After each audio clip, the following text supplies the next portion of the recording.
ravi de vous retrouver pour ce nouveau totem que nous organisons aujourd'hui donc, au Hub de BPI France, pour rappel. Le sujet aujourd'hui, comment allier la RSE avec les enjeux de commerce online. On va pouvoir y réfléchir ensemble. Évidemment, le commerce online, plus que largement développé, encore particulièrement depuis la crise sanitaire, puisqu'évidemment des consommations et on va dire une attitude envers l'e-commerce très forte, puisque la situation l'a voulu. La question se pose, comment évoluer avec ceci en respectant justement ces politiques RSE, que nous-mêmes, c'est un sujet, nous regardons de près, puisque pour rappel, l'impact est un sujet pour BPI France important, la Banque du Climat, donc dans Impact, il y a RSE. C'est un sujet voilà, que nous souhaitions traiter avec vous.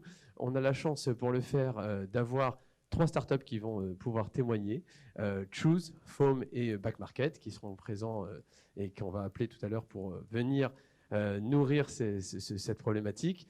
Notre invité du jour, Cyril Bess, qui est le dirigeant du cabinet Univerretail, qui sera là pour justement challenger nos 3 start-upers et justement nous apporter un peu de réflexion.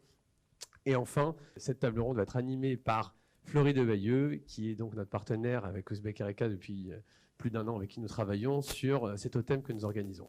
Avant de laisser Florie venir sur scène, je vous rappelle simplement 2 événements qui vont avoir lieu d'ici la fin du mois.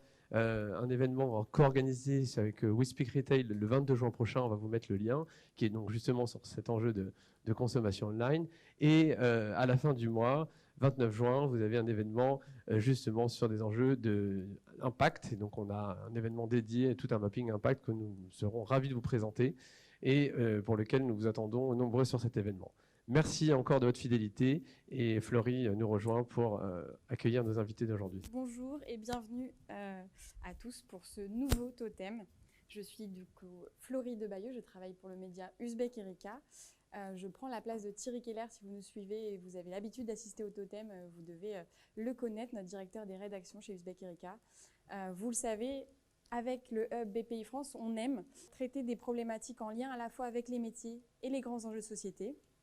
Au dernier totem, vous avez pu suivre l'histoire de 4 startups de la crise, comment elles ont réussi à rebondir en temps de crise et faire de ce moment une opportunité.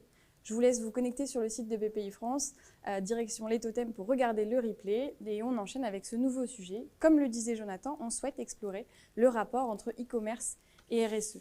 Donc notre problématique du jour, peut-on allier e-commerce et responsabilité sociétale des entreprises? Dans un premier temps, sur le modèle des totems habituels, nous allons accueillir Cyril Bess, donc CEO de Univerretail. Nous discuterons avec lui des grandes tendances du secteur.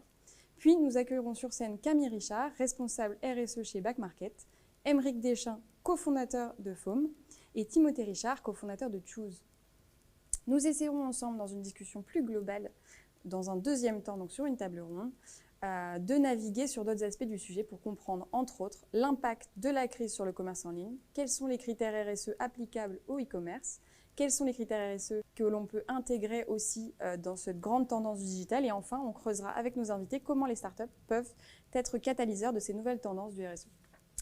Vous pourrez, tout au long de notre conversation, poser des questions à nos invités. J'ai vu que vous avez déjà commencé à pas mal discuter sur le chat, donc n'hésitez pas à poser vos questions. J'essaierai soit de les prendre au fil de la discussion, soit de les prendre à la fin. Si vous avez l'habitude des totems, vous commencez à nous connaître, on aime bien discuter avec vous. Donc on vous soumettra 2 sondages tout au long de cette discussion et ça nous permettra, nous, d'avoir votre avis sur le sujet et de rebondir sur plateau.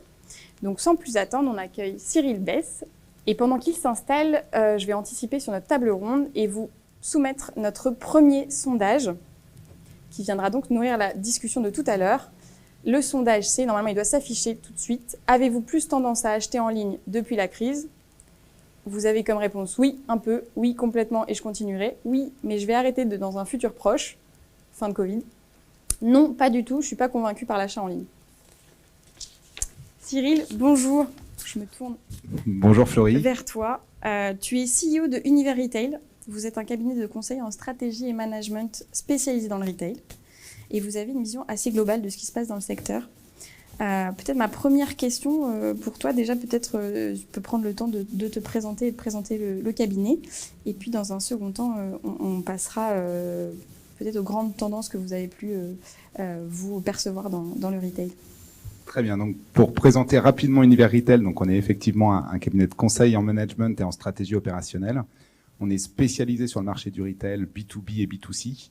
On est environ 70 personnes pour un chiffre d'affaires de l'ordre de 9 millions d'euros. Et on a un axe de différenciation fort par rapport à d'autres cabinets du marché, c'est que plus de 80% de nos collaborateurs viennent de l'opérationnel, donc ont vécu opérationnellement les conseils qu'ils peuvent prodiguer à nos clients. Voilà pour faire court. Très bien.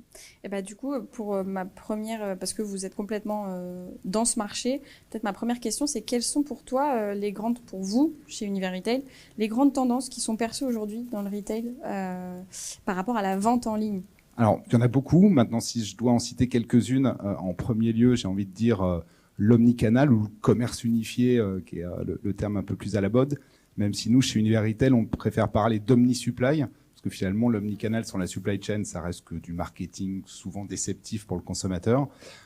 Et on l'a vu pendant la crise sanitaire, beaucoup d'enseignes qui étaient en retard sur l'omnicanal ont déployé dans l'urgence un certain nombre de modèles, comme le click and collect par exemple, pour pallier à la fermeture du magasin. Et une des tendances et un des enjeux, c'est que maintenant, il va falloir industrialiser ces modèles et les rentabiliser.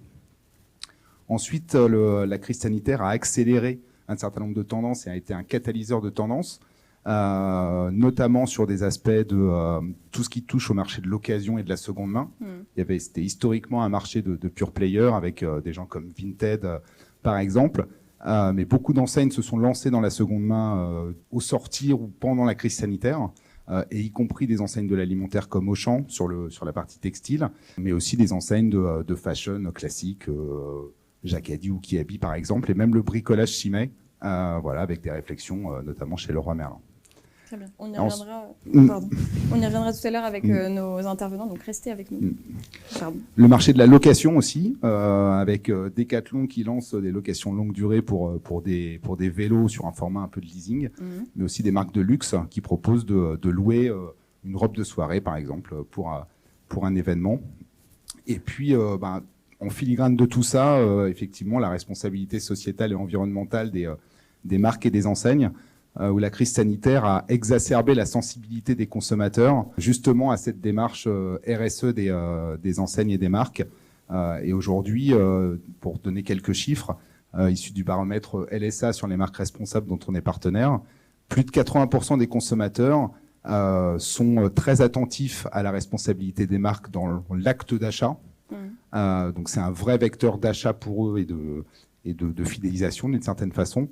Et par contre, quand on leur pose la question de savoir sur les 3 piliers de la RSE qui sont un pilier économique, social et environnemental, est-ce qu'ils trouvent que les marques sont suffisamment engagées? Il y a moins de 40% des consommateurs qui trouvent que les marques sont suffisamment engagées sur ces 3 piliers. 60% qui disent qu'on n'est pas assez engagé. Voilà, donc ça permet de mesurer le chemin encore à parcourir pour les marques et les enseignes pour répondre à cette sensibilité exacerbée des consommateurs autour du développement durable, de l'éco-responsabilité, etc. Parce et en plus, on a senti que cette sensibilité, elle s'est accrue avec la crise et que du coup, on avait un besoin de répondre encore plus vite côté marque. Peut-être je passe à ma deuxième question. Quels sont, selon toi, selon vous, chez Univers Retail, les leviers qui permettent de consommer plus responsable? Alors, il y en a plein, et j'y arriverai jamais à tous les citer.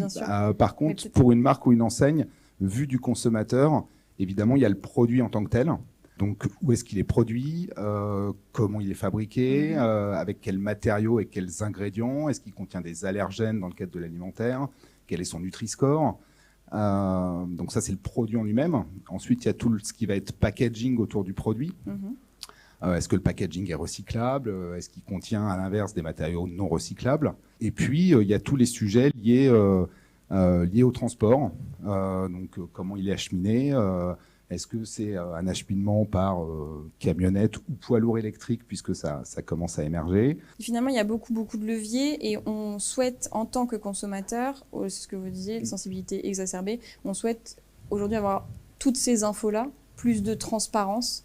Et c'est ce qu'essayent de faire les marques, mais ce que vous avez un peu commencé à dire d'ailleurs, ce que tu as un peu commencé à dire tout à l'heure, c'était que on en est vraiment au début. Selon vous, selon Univers Retail, on est quand même qu'au début. Les marques, elles ont plein de choses à faire, elles ont un long chemin à parcourir. Donc elles ont effectivement plein de choses à faire, donc des aspects visibles du consommateur, des aspects aussi moins visibles.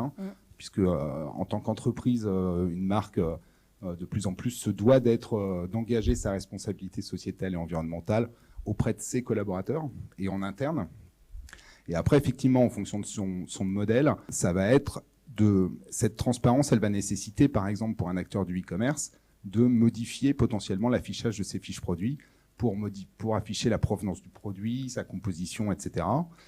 Si c'est un modèle de marketplace, ça veut dire qu'il va falloir que cette stratégie RSE, ils la portent vers leurs vendeurs et qu'elle soit intégrée dans les contrats et dans la contractualisation qu'ils opèrent avec leurs vendeurs marketplace, et puis qu'ils s'assurent du respect de cette approche RSE de la part de leurs vendeurs. Donc voilà, une vraie complexité pour les marques. Ce qui montre cette complexité et de la profondeur du sujet et tout ce qui reste à traiter. Du coup, c'est beaucoup de responsabilités finalement qui incombent aux entreprises dans beaucoup de choses à mettre en place en conscience.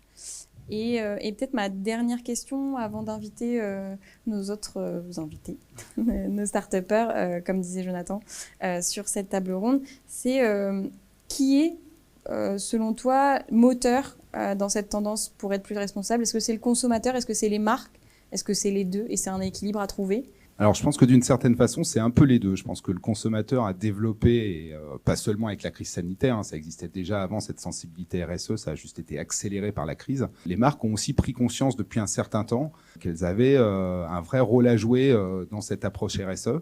Ensuite, ça s'est exacerbé aussi avec les attentes des consommateurs. C'est-à-dire qu'aujourd'hui, pour une marque, ça devient impératif de déployer une approche RSE parce que ça répond à une attente du consommateur et parce que c'est un vecteur à la fois de vente, mais aussi de fidélisation. Et je pense que l'objectif, c'est de s'inscrire dans un cercle vertueux où la marque engage sa responsabilité tout en répondant aux attentes des consommateurs qui vont évoluer elles aussi. Voilà, et de s'inscrire dans ce cercle vertueux qui va permettre d'accélérer, d'aller beaucoup plus loin sur cette démarche RSE. Merci beaucoup Cyril. On va maintenant passer à la deuxième partie de notre rendez-vous et accueillir tout de suite nos autres invités. Donc avec nous aujourd'hui, Camille Richard, responsable RSE de Back Market, Aymeric Deschamps, cofondateur de FOM, Timothée Richard, cofondateur de Choose, et bien sûr Cyril Besse qui reste avec nous sur la suite de notre rendez-vous. Je vais vous donner tous les trois la parole pour vous présenter en 1 minute. Du coup, je commence avec Timothée. Tu démarres. Bonjour à tous, je suis le cofondateur de Choose, qui est une application mobile qui présente tous les jours des belles marques qui ont du sens, des valeurs dans un univers concept store. Voilà. Merci Timothée. Aymeric, tu veux prendre la suite? Pardon Camille. Si tu veux prendre la suite, Camille. Bonjour à tous, moi je suis le cofondateur de FOM. On a créé une solution pour accompagner les marques de mode dans la mise en place de leur offre de seconde main. C'est une société qu'on a créée il y a tout juste un an, en fait, en plein milieu de la crise du Covid. Notre métier, c'est de nous occuper de toute la partie technologique et logistique liée à la seconde main, en mettant à disposition de nos clients, les marques, un site e-commerce dédié à la seconde main sur lequel les clients vont pouvoir revendre leurs produits en échange de bons d'achat. Et derrière, ces produits sont reconditionnés dans nos entrepôts. Et nous, on s'occupe de les remettre en ligne. Alors, pour démarrer cette discussion, une première question sur l'actualité du commerce. Cyril y a un petit peu répondu tout à l'heure. J'aimerais aussi avoir votre avis par rapport à la crise. Comment vous avez senti l'évolution? Est-ce que la crise a été un catalyseur de la montée en puissance du e-commerce? Et Camille, je te regarde parce que c'est toi d'abord. D'accord. Du coup, côté Back Market, peut-être un peu... Alors, comme je disais, Back Market est spécialisé dans la vente de produits électriques et électroniques reconditionnés. Et au-delà de la question d'e-commerce, il y a une question de besoin en équipement des gens. Tout à fait. Donc, parce que le télétravail, donc des besoins de moniteurs, de claviers, de souris, etc. Donc, on a même créé un espace dédié sur le site pour le télétravail, pour que les gens s'y retrouvent, ils puissent acheter ce dont ils avaient besoin. Il faut savoir que le reconditionné, en plus d'être hyper bon pour la planète, est beaucoup moins cher que le neuf. Donc, en fait, ça a été aussi dans une période où les gens étaient peut-être un peu plus en difficulté. Ça a été aussi une solution. Donc, c'est vrai que le tout début de la pandémie a été aussi pour nous une période de forte activité, où les gens vraiment cherchaient à s'équiper. Et puis il y a aussi un autre type d'achat qui a augmenté sur le site, c'est les consoles de jeux vidéo, parce qu'il fallait aussi s'occuper pendant ces temps d'enfermement. Donc oui, en fait pour nous le début de la pandémie au-dessus du mois a été une période d'activité. Ça a bien marché quoi. Aymeric, peut-être de ton côté sur FOM, c'est quoi le retour des clients côté marque peut-être? Nous, effectivement, le e-commerce a souvent été vital en fait pour nos marques, enfin pour les marques en général de mode pendant cette période de pandémie.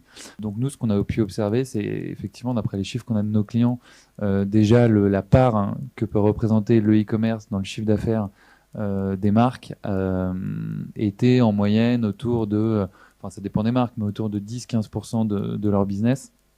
Et avec la période de Covid, ce chiffre est monté à en général souvent 20-30% de leur business global et parfois 50%. Donc il y a eu une vraie accélération à ce niveau-là. Et d'ailleurs, ça se confirme aussi par les taux de conversion. Donc quand on mesure en fait le pourcentage de clients qui se rendent sur un site e-commerce et celui qui va acheter réellement derrière, le taux de conversion, il a doublé entre 2020 et 2021, entre la même période. Donc on se rend vraiment compte que ça a été assez spectaculaire. Et puis de manière générale, si on va un tout petit peu au-delà du e-commerce, mais ce qui reste très lié, c'est toute l'expérience digitale en fait pour le client. Les marques ont été obligées de s'adapter en développant des services comme la e-réservation. Alors la e-réservation s'est développée aussi avec la réouverture des boutiques, mais le click and collect également. Et donc derrière, c'est tous ces sujets aussi d'omnicanalité où les marques ont de plus en plus besoin que le stock soit synchronisé en temps réel entre l'offre disponible en boutique et l'offre disponible en ligne. Et donc oui, ça a été une accélération très forte pour nos clients. Et juste pour terminer là-dessus, nous derrière, sur nos chiffres, parce que nous, on récupère aussi une partie du trafic organique de nos clients qui vont ensuite sur le site de seconde main de nos clients. Au moment de la réouverture des boutiques, d'ailleurs, on voyait très bien qu'il y avait une baisse du trafic sur le site e-commerce pour se rediriger vers la boutique. Donc on voyait qu'il y avait une relation de cause à effet réelle derrière tout ça. En fait. Tout de suite, quoi. C'est rigolo. Peut-être, du coup, Timothée, si tu veux aussi nous raconter. Alors, je sais que vous n'avez pas forcément beaucoup de recul, mais peut-être ton expérience et puis ton sentiment par rapport à ça, et puis ton expérience d'avant qui peut aussi te donner un peu de pistes.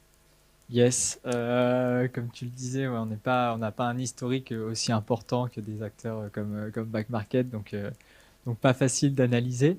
Mais en tout cas, nous,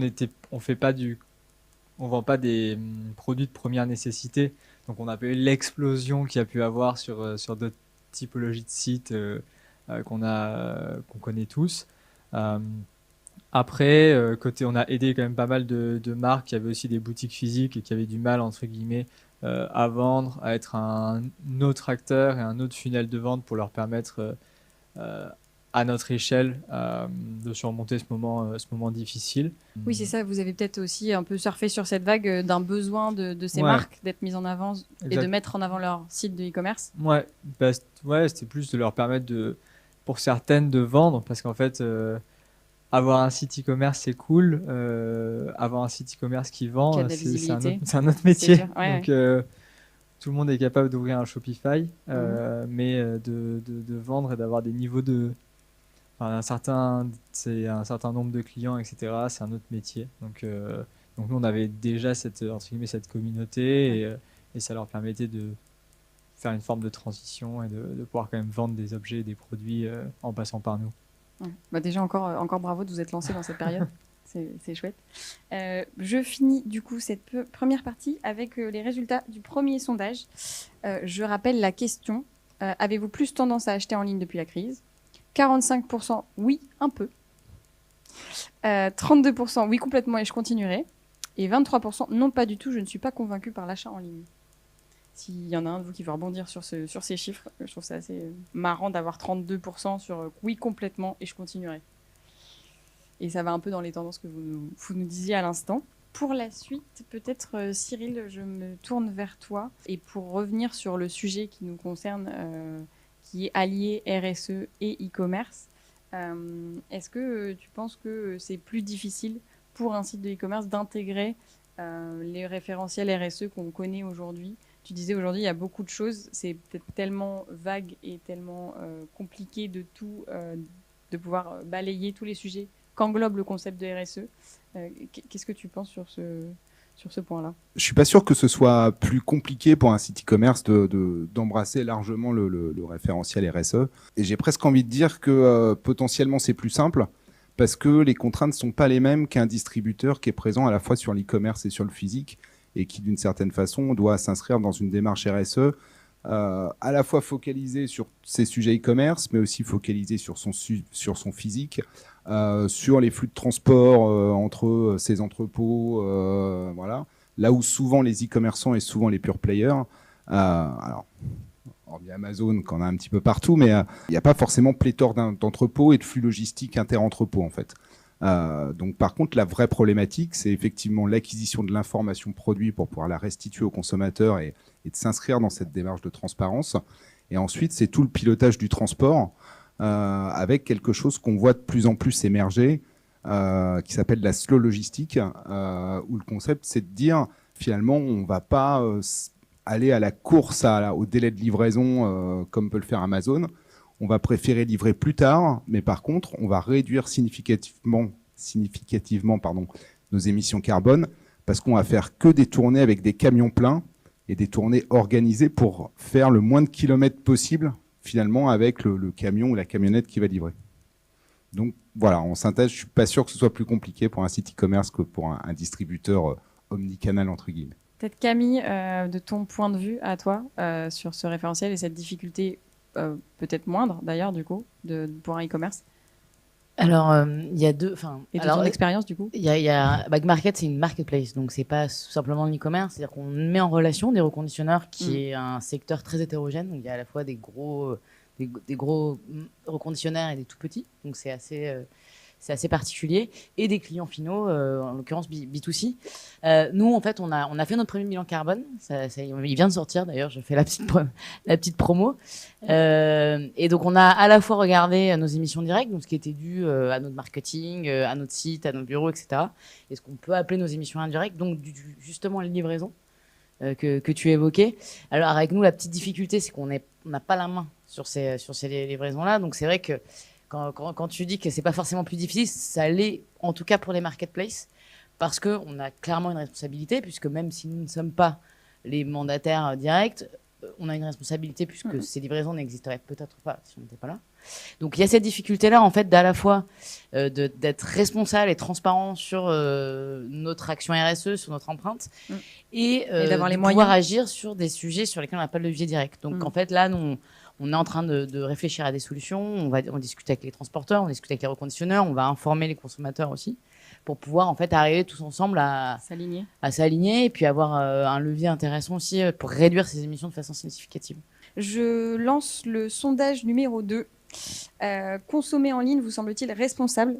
Oui, car je peux être en direct avec le producteur. Oui, car cela me donne le choix en connaissance de cause. Oui, pour toutes ces raisons. Non, car difficile d'être sûr de la provenance. Non, car les coûts logistiques de transport et de packaging sont démultipliés. Non, pour toutes ces raisons. Je vous laisse répondre et on rebondira dessus après. Alors, lorsqu'on parle de RSE, on en a parlé tout à l'heure. Cyril a bien redéfini un peu le concept pour dire qu'on parlait de 3 dimensions, économique, sociale, environnementale. C'est pas toujours facile d'être à l'équilibre sur tous les aspects que ça englobe. Timothée, je me tourne vers toi. Cette question, c'est pour toi. Tu nous as parlé un peu de l'app de Choose, de vos envies en créant cette marketplace, de faire vos choix, de faire vos critères de sélection, de mettre en avant des marques qui vous plaisent, qui font sens pour vous. Et du coup, ma question, c'est comment vous avez formulé vos choix? Comment on fait pour choisir, pour donner le bon choix au consommateur qui vient sur Choose? Très bonne question. Dur de donner une réponse directe comme ça, mais je peux vous parler de la façon dont on travaille chez Choose. Nous, notre vision, en fait, c'est de se dire que on est passé d'une époque où il y avait peut-être 20 marques, 50 marques très connues dans le monde, à une époque où il y a des centaines de marques qui se lancent limite tous les jours grâce à Instagram et Shopify. Et en fait, nous, notre rôle et notre métier chez Choose, c'est de sélectionner les meilleurs et de les présenter tous les jours à nos utilisateurs. Déjà, on ne veut pas avoir un rôle moralisateur. Ce n'est pas notre mindset. Nous, de base, notre sélection, elle est imparfaite. On le sait. On ne peut pas être parfait. On est des humains. Et du coup, comment on va travailler? Déjà, on est une équipe de passionnés. Donc, on s'est entouré de passionnés de différents sujets, de différentes verticales comme les cosmétiques, la maroquinerie, le prêt-à-porter, etc. Et donc, notre premier filtre, entre guillemets, il va être humain. ou ça va être en discutant avec la marque, en comprenant ce qu'elle fait, en comprenant son histoire, qu'on va déjà avoir une première perception de si, entre guillemets, notre premier filtre, j'ai envie de dire, il est humain. Savoir ce que l'humain a envie de transmettre. Et j'insiste pas mal là-dessus. Pourquoi ? Parce que dans ces centaines de marques qui se lancent et qui émergent, il y a énormément de marques qui sont uniquement des produits sur lesquels on va mettre une marque, mais qui viennent d'entrepôts. Il n'y a aucune âme, il n'y a aucune histoire, et ça vient en entrepôt. Il y a des millions de produits comme ça, et c'est juste mettre une marque dessus, fin de l'histoire. Et nous, c'est un peu contre ça qu'on se bat, et on le voit avec nos clients et nos consommateurs. C'est un peu leur crainte, en fait. Ils vont voir quelque chose émerger sur Facebook, Instagram ou un autre réseau social. Ils vont l'acheter. Ils vont être excessivement déçus parce que quand ils vont recevoir le produit, ils vont se rendre compte que, en termes de qualité, c'est pas ça. Qu'en effet, ils vont vite se rendre compte que c'est une copie. Enfin bref, ils vont être déçus. Et nous, notre métier, c'est aussi un peu de faire ce filtre. C'est de sélectionner, de faire ce filtre. Et ensuite, ce qu'on disait tout à l'heure, ça résonnait pas mal, c'est on est là pour mettre en avant les histoires des marques qu'on présente. Donc, on a designé toute notre app pour qu'en un coup d'œil, un de nos utilisateurs il soit capable de voir si c'est fabriqué en France, de voir si c'est fabriqué en Europe, de voir si c'est, entre guillemets, éco-responsable, avec du détail, d'aller plus loin dans les fiches produits. On est en train de faire des vidéos avec les makers ou avec les créateurs pour qu'ils nous expliquent, qu'on aille dans leurs ateliers ou avec des directeurs artistiques pour qu'ils nous expliquent leur démarche. Nous, c'est cette logique, c'est de mettre l'humain au centre et d'essayer de le faire rayonner. Et pour conclure, nous, on a créé Choose parce que, en fait, il n'y avait rien, aucune marketplace qui nous touchait. On est des fans de concept store, de beaux objets, de belles histoires. Et en fait, on ne trouvait rien, aucune marketplace qui nous permettait d'avoir cette curation et de pouvoir découvrir plein de belles histoires et plein de beaux objets. Ouais, on était perdus dans les méandres d'Internet, quoi. Ouais. Et du coup, c'est un besoin qui part en fait de quelque chose de très fort, qui vient de nous. C'est-à-dire, et à chaque fois qu'on en discutait, on disait c'est vrai, il n'y a rien qui existe. Si je veux chercher une marque, je vais passer 2 heures sur Instagram. À la fin, j'en pourrai plus et genre je vais partir, quoi. Ouais. Donc une belle histoire qui ramène plein de belles histoires. Je vous invite à télécharger l'appli de Choose et vous verrez les tags si vous voulez consommer local, si vous voulez consommer différentes matières. Vous pouvez regarder sur Choose. Je vous invite, je l'ai fait moi aussi. Aymeric, je me tourne vers toi, peut-être en faisant le lien un peu avec ce que disait Timothée sur du coup comment elle s'engage en racontant des histoires les entreprises et peut-être comment ta boîte, FOM, propose de s'inclure dans leurs histoires. Et ma question, c'est plus sur la RSE. Comment vous vous intégrez dans la RSE des boîtes que vous démarchez ? Je pense qu'on peut faire le lien avec plusieurs choses qui ont été dites déjà au tout départ et puis ensuite sur ce que vient de dire Timothée. Déjà au départ, quand on sort le chiffre qu'il y a 40% des gens qui sont prêts à acheter plus responsable, par contre, les gens qui sont souvent prêts à payer plus cher, il y a souvent un décalage entre ceux qui se disent prêts à payer plus cher et ceux qui vont réellement payer plus cher. Et donc derrière, comment est-ce qu'on convertit les gens à développer des usages qui vont réellement à changer un peu de comportement pour aller vers des choses qui sont plus durables. Et donc là, il y a effectivement ce que fait Timothée, et ça c'est le côté inspirationnel, c'est créer de l'émotion chez le client pour derrière être capable de l'orienter vers des choix qui sont plus vertueux. Et donc nous, je pense que la raison pour laquelle on arrive justement à bien se positionner par rapport à ça et à se positionner sur un sujet RSE qui va intéresser nos clients, c'est que notre sujet, il est hyper concret. Et donc, parce que souvent le problème, c'est que quand on parle de labels, de produits éco-conçus, c'est souvent difficilement palpable pour le client final. Et là, la seconde main est quelque chose de très concret, de très visible. Et voilà, quand on achète un produit de seconde main, c'est un produit qui a déjà vécu, donc il n'y a pas de matière vierge qui a été prélevée pour le fabriquer. Donc en fait, il n'y a pas de débat. C'est éco-responsable. Et c'est durable en tout cas. Et donc en plus, quand on met ça en parallèle avec les chiffres, Patagonia par exemple, qui a lancé son offre de seconde main depuis maintenant plusieurs années et qui explique qu'en allongeant la durée de vie d'un produit de 9 mois, on va réduire en fait son impact environnemental global de 20 à 30%. là, on comprend bien que ça a un impact également, enfin que ça a du sens dans la stratégie d'un RSE d'un client. Et pour le mettre en parallèle, ce que je disais avant, en moyenne en France, il y a à peu près 40 milliards d'articles de prêt-à-porter ou chaussures qui sont mis sur le marché chaque année. Et quand on sait que en moyenne, on ne porte que 30% de ce qu'on a dans son dressing, évidemment, là, ça prend également tout son sens. Et puis ensuite, il y a un deuxième point qui est peut-être pas directement lié à la stratégie RSE, mais sur lequel on peut quand même faire un lien assez évident. C'est on se pose tous la question du sens à peu près partout dans notre vie, que ce soit dans son job ou dans sa manière de consommer. Et la solution de Foam, pour le coup, est la seconde main, en fait, de manière générale. Et en tout cas, nous, la manière avec laquelle on a construit notre produit, c'est aussi un moyen de remettre du sens sur le prix. Parce que si vous êtes un acheteur de seconde main, vous allez pouvoir accéder à un produit pas cher, mais parce qu'il y a une raison valable à ça, c'est que ce produit, il a déjà vécu, et donc il est plus neuf, et donc vous allez y avoir accès à un prix plus attractif. Et aujourd'hui, les marques, elles sont, il y a beaucoup de marques qui sont dans la course dans le cercle vicieux de la course à la promotion, parce que aujourd'hui, on peut avoir du prix en allant sur énormément de plateformes différentes. Et du coup, en fait, le second moyen de proposer du prix à vos clients, c'est récompenser la fidélité. Et donc, un client qui va renvoyer son produit en contrepartie d'un bon d'achat, il va pouvoir accéder à du prix sur vos produits, mais parce qu'il aura mis une action concrète sur le fait de renvoyer un produit qui va pouvoir être réutilisé par quelqu'un d'autre derrière. Donc, c'est vraiment, nous, c'est un peu la vision qu'on a aussi, c'est comment est-ce qu'on aide nos clients, les marques, à travers ces mécanismes, à sortir de cette course à la promotion permanente en leur permettant de remettre du sens sur le prix et la valeur du produit de manière générale. Et du coup, les marques sont plus vertueuses, mais aussi on va récompenser aussi le consommateur d'être plus vertueux en faisant la seconde main. Exactement, les marques sont plus vertueuses parce qu'en plus, déjà, ça les pousse à fabriquer des produits de meilleure qualité parce qu'elles ont conscience qu'il va vivre plusieurs vies. Et donc derrière, la vision qu'on a, c'est aussi détourner les gens, par exemple, qui vont consommer de la fast fashion en les attirant sur des offres de seconde main qualitatives, sur des marques qui fabriquent des produits de meilleure qualité. Et donc, c'est aider les marques à terme en leur fournissant de la data aussi, qui va leur permettre d'améliorer la qualité des produits qu'elles vont mettre sur le marché. Très bien, merci beaucoup.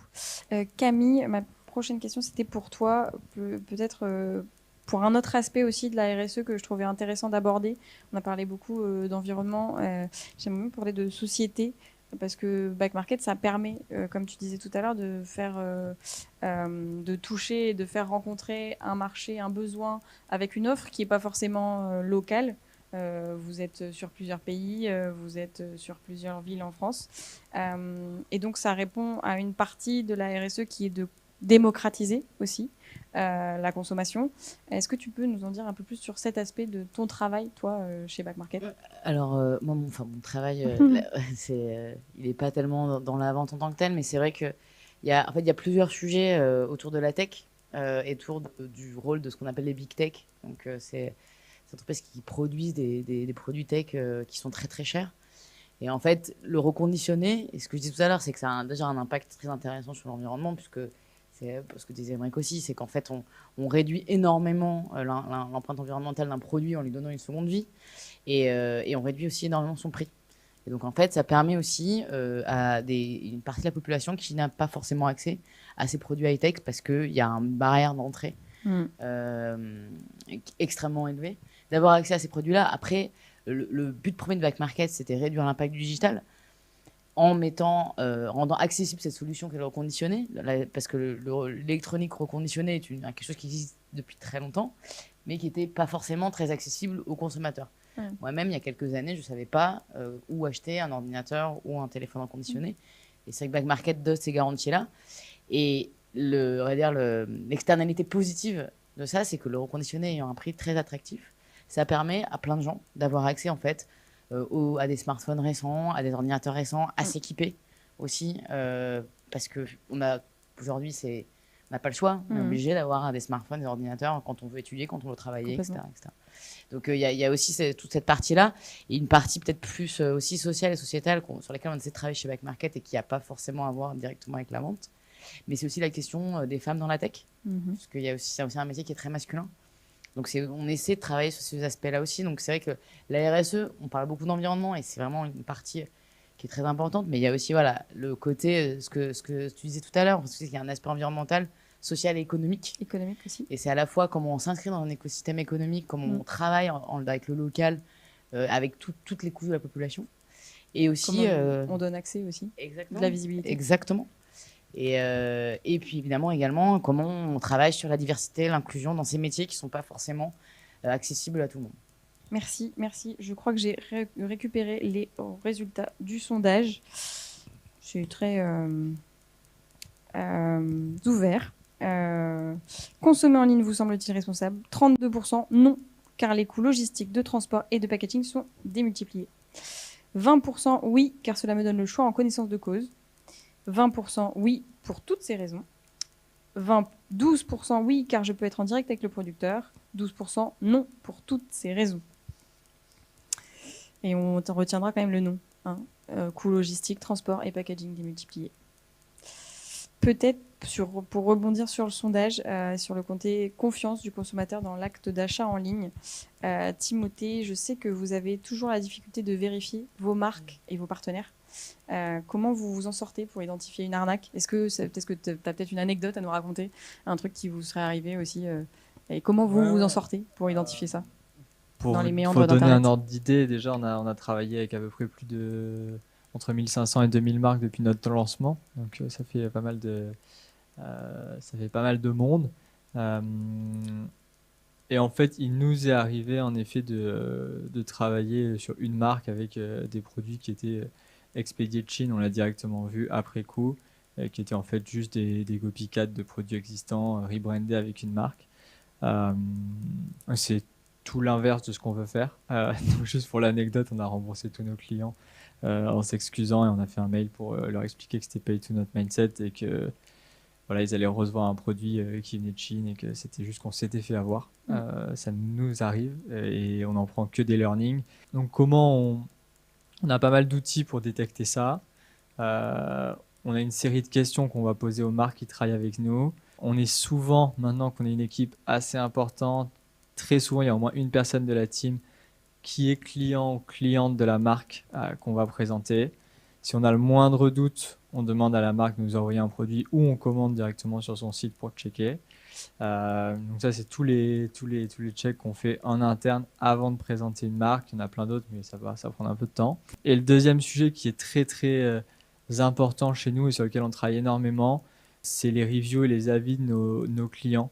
On a entre 30 et 60% des gens qui commandent chez nous qui notent en fait le produit qu'ils ont acheté. Et donc ça, en fait, c'est une feedback loop qui est cruciale pour nous parce que ça nous permet d'avoir un retour direct sur les produits, leur qualité, les produits qu'on a vendus. Qui a aussi, et ça on l'avait pas forcément vu dès le début, mais qui a aussi énormément de valeur pour les marques. Parce qu'en fait, on va permettre à des petites marques d'avoir jusqu'à 100 reviews sur leurs produits avec des commentaires précis, etc. Donc ça, c'est vraiment quelque chose sur lequel on travaille énormément. Donc j'ai envie de dire, on a le double aspect de se dire, nous, on essaie de faire le maximum pour en amont checker la qualité des produits qu'on va présenter et checker que les engagements sont, entre guillemets, respectés. On ne pourra pas tester tous les produits d'une marque, entre guillemets, c'est impossible. Et du coup, le deuxième, entre guillemets, facteur, c'est tout ce qui est review de nos utilisateurs, quoi. D'accord. Voilà. Merci. Du coup, on va passer à notre dernière partie de la table ronde. J'aimerais bien un peu creuser cette idée qu'on a déjà abordée, par exemple, avec toi, Aymeric, sur FOM, cette idée que vous venez en tant que petite entreprise, petite moyenne entreprise, pour Camille, vous venez aussi apporter des solutions, Cyril aussi à votre manière avec le cabinet, mais vous venez apporter des solutions aux grands groupes et les faire changer un peu de l'intérieur. Avec FOM, Aymeric, rien que sur votre business model, ce que vous apportez, est-ce que tu peux nous raconter peut-être globalement, quand vous arrivez vers un prospect, pas une marque que vous avez envie d'aborder, est-ce qu'ils ont déjà en tête qu'il faut faire de la seconde main, mais bon, pas le temps, pas les moyens, et puis vous arrivez avec la solution clé en main?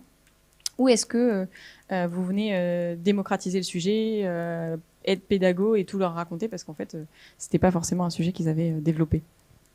Pour le coup, la seconde main, pense qu'en lançant cette entreprise, on a peut-être eu un peu de chance à ce niveau-là, c'est que le timing, il est juste parfait. Aujourd'hui, toutes les marques dans la mode ont envie de se lancer dans la seconde main. Par contre, effectivement, la question, c'est comment j'y vais. Parce que ça peut vite être une usine à gaz de se lancer là-dedans. En fait, il y a deux sujets. Il y a comment j'y vais et il y a derrière comment je gère l'image de marque et l'expérience client par rapport à ça. Parce qu'aujourd'hui, quand vous allez sur des plateformes comme Vinted, Vestiaire Collective, qui proposent des super services qui correspondent à une certaine typologie de clients, je pense, et qui ont d'ailleurs réussi à démocratiser l'usage de la seconde main.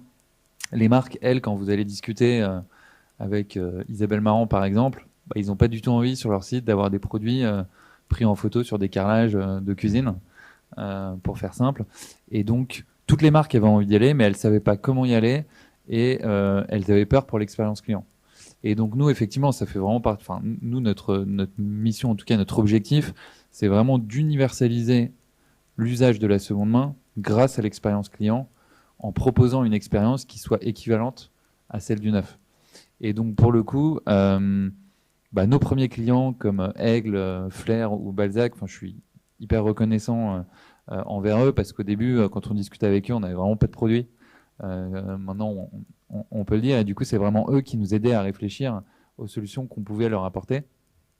Et derrière, effectivement, ce qui est important, c'est de leur montrer que on va s'occuper de tout avec une solution clé en main parce qu'en fait, le métier des marques, c'est vraiment de designer des produits et derrière, de véhiculer des valeurs autour de leur marque et autour de leur image de marque pour vendre ces produits.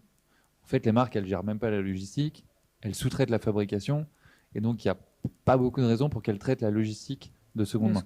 Et donc, il faut vraiment les rassurer sur le fait qu'on va s'occuper d'absolument tout. Et donc oui, c'est avec cette approche-là qu'on arrive. Et après, il faut vraiment aussi les rassurer. Et c'est pour ça que ça rejoint un peu ce qu'on disait tout à l'heure sur le social, l'environnemental et l'économique.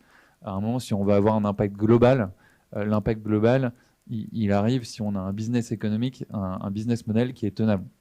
Et donc nous, on travaille beaucoup avec nos clients pour co-construire avec eux leur business plan de seconde main qui leur permettra de se projeter sur les prochaines années pour en faire un vrai relais de croissance durable en fait. Oui. On a un côté très où ce qui nous sert finalement et qui est vertueux. On parle plus de greenwashing, on parle de green advertising par exemple.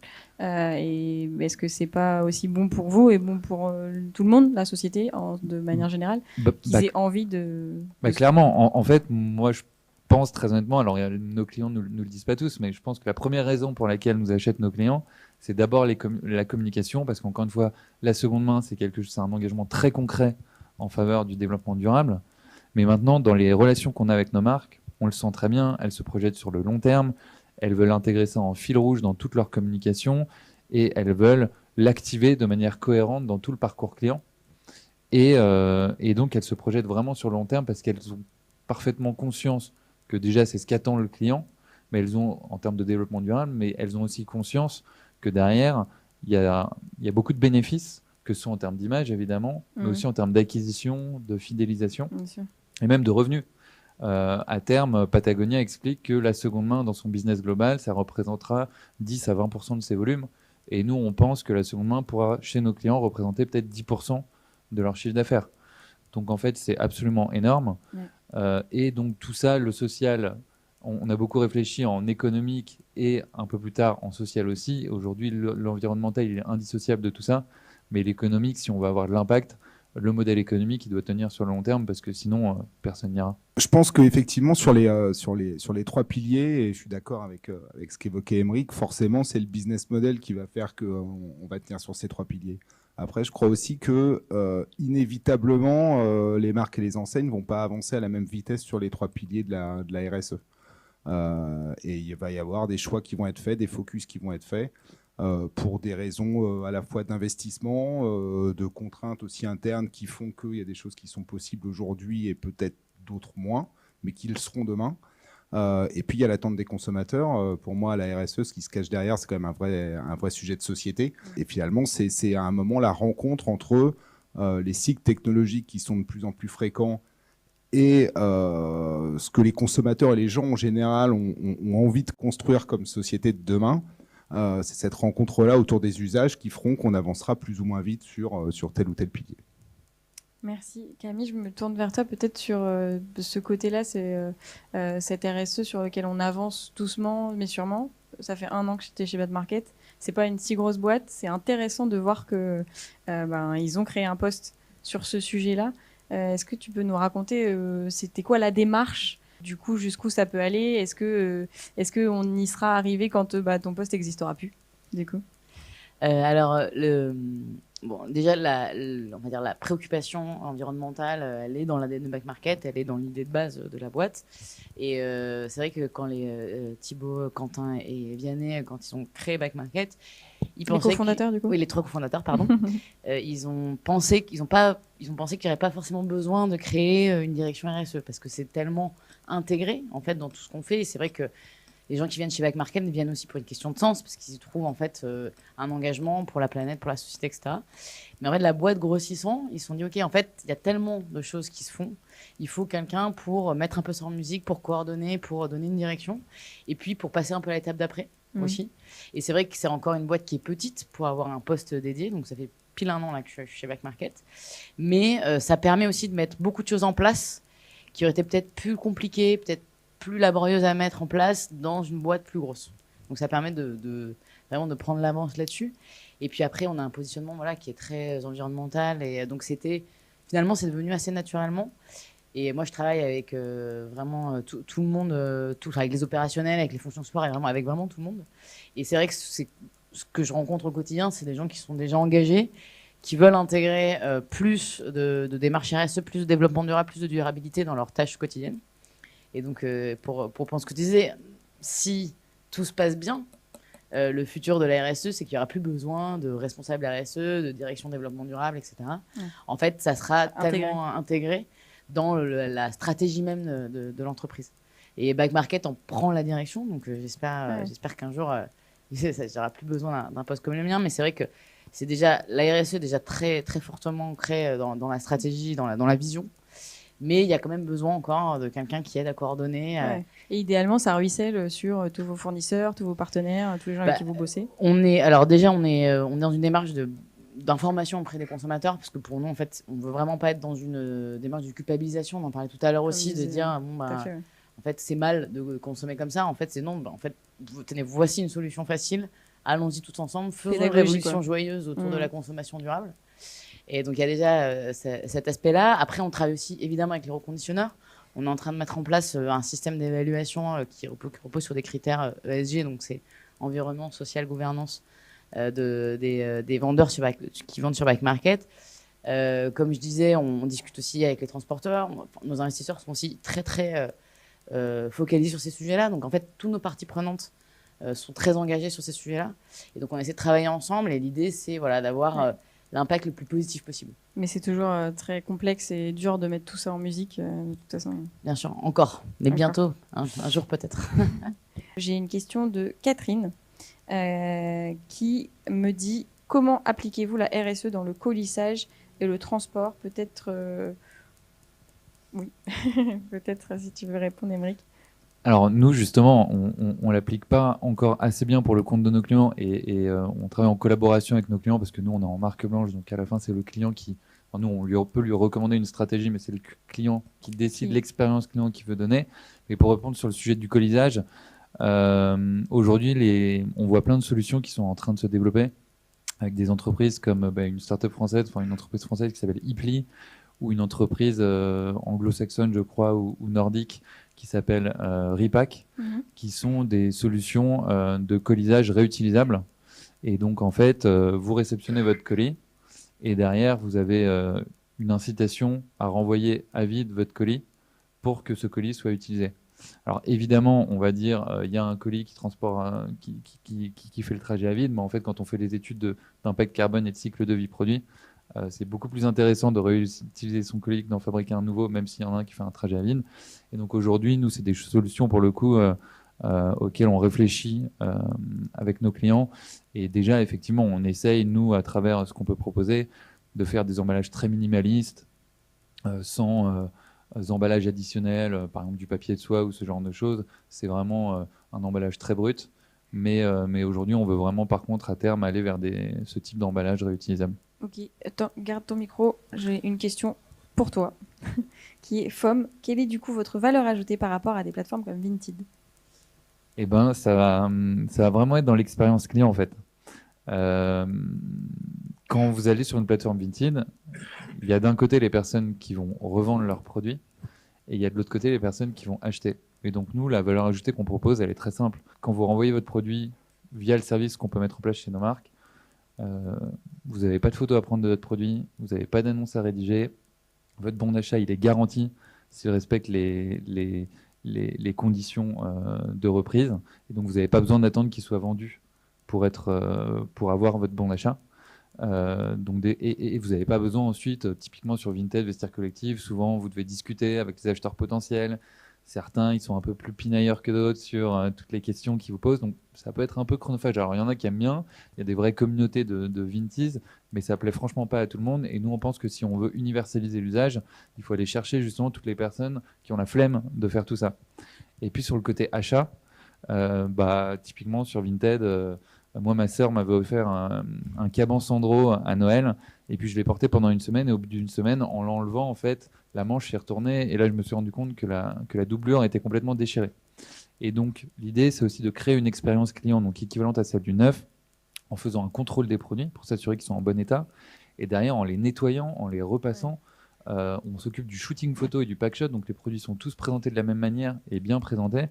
Et donc, c'est toute cette expérience client et la confiance qu'on va amener dans la transaction qui va permettre derrière, de la même manière que ce que Back Market fait. Hein. Moi, si je suis passé à la seconde main sur mes iPhones, c'est parce qu'il y avait Back Market, parce que j'étais vachement rassuré sur la qualité des produits qui seraient revendus.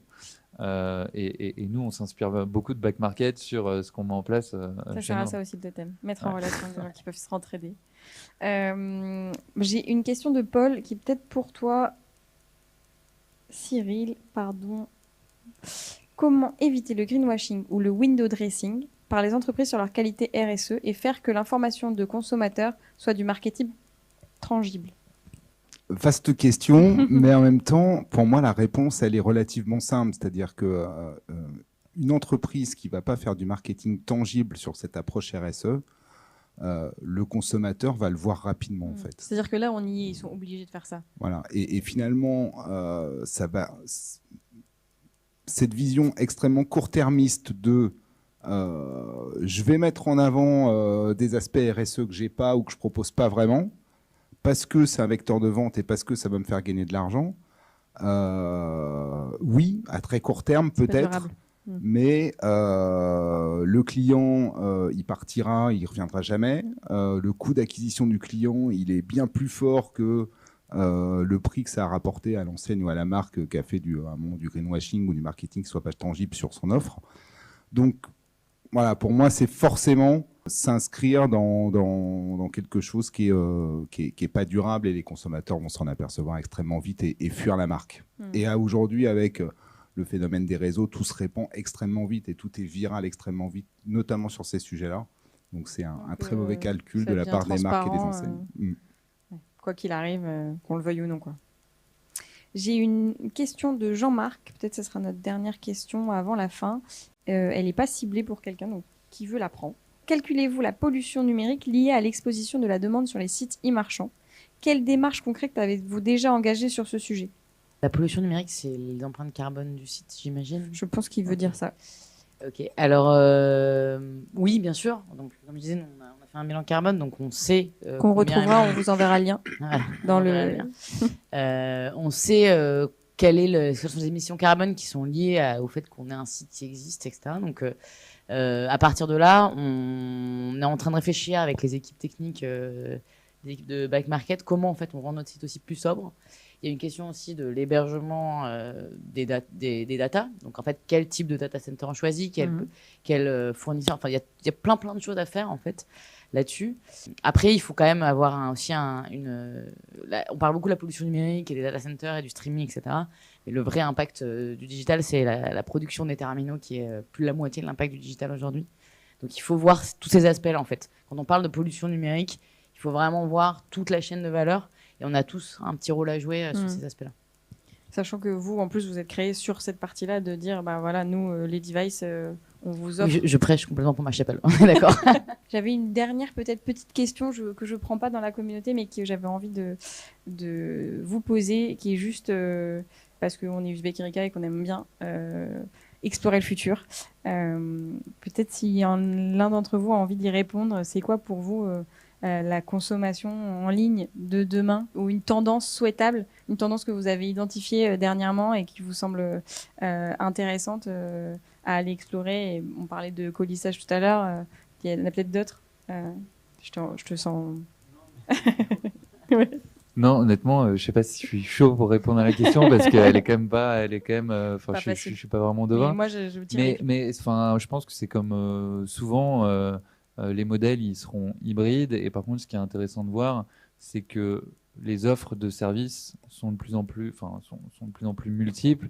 Et donc, l'idée, c'est derrière, c'est que en fonction de son besoin précis, il y a une offre précise qui répond. Et si on prend l'exemple de la mode, on peut avoir de la location parce que souvent pour la période des mariages, par exemple, le sujet de l'achat d'une robe, il revient souvent sur la table alors qu'en fait, derrière, on va la mettre qu'une fois. Donc ça peut être une offre adaptée. Ça ne veut pas dire qu'on fera que de la location parce qu'on aura toujours aussi besoin de s'acheter des vêtements neufs, des basiques, des t-shirts solides par contre qui durent dans le temps. Sur de la seconde main, typiquement, moi je peux être prêt à acheter de la seconde main sur un iPhone parce que ça a du sens pour moi et que je trouve que les innovations sur les nouveaux smartphones, elles ne sont pas essentielles pour moi, ou en tout cas pas suffisantes pour que je mette autant d'argent. Par contre, là plus récemment, j'ai acheté un scooter neuf parce que j'en avais vraiment besoin. Donc derrière, c'est que le choix soit le plus large possible pour le client final, et le client final devient de plus en plus conscient de ses actions en termes de consommation, et donc l'important c'est qu'il puisse choisir ce qui sera le plus sensé par rapport à son besoin du moment, et que donc l'offre soit la plus multiple possible. J'ajouterais juste peut-être la question de la transparence, et je pense qu'on rejoint pas mal ce que fait Choose là-dessus, c'est que ce que tu disais Cyril sur les réseaux, tout se sait. Donc en fait, que ce soit les marques, les plateformes de e-commerce, les marketplaces, on va plus avoir le choix en fait d'être transparent, d'être honnête aussi sur ce qu'on vend, de donner l'information aux consommateurs de d'où viennent les produits, comment ils ont été fabriqués, qu'est-ce qu'il y a derrière la chaîne de valeur. Et ça, c'est plutôt une bonne nouvelle en fait. Plutôt une bonne chose, ouais. On va dans le bon sens du coup. Thierry ?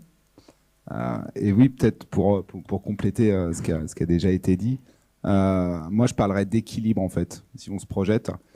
Équilibre effectivement entre la seconde main et le neuf, équilibre entre l'e-commerce et le offline aussi, parce qu'à un moment l'e-commerce c'est un vecteur de vente qui est en croissance, mais il y a aussi le offline et qui va pas mourir et qui va perdurer. Puis on est quand même content de se voir, quoi. Exactement. Et puis on est content aussi, en tout cas pour certains et pour certains segments de produits, de toucher le produit, de le voir, de pouvoir l'essayer. Et puis l'équilibre entre la qualité du produit, son empreinte carbone ou son empreinte RSE au sens large, et son prix.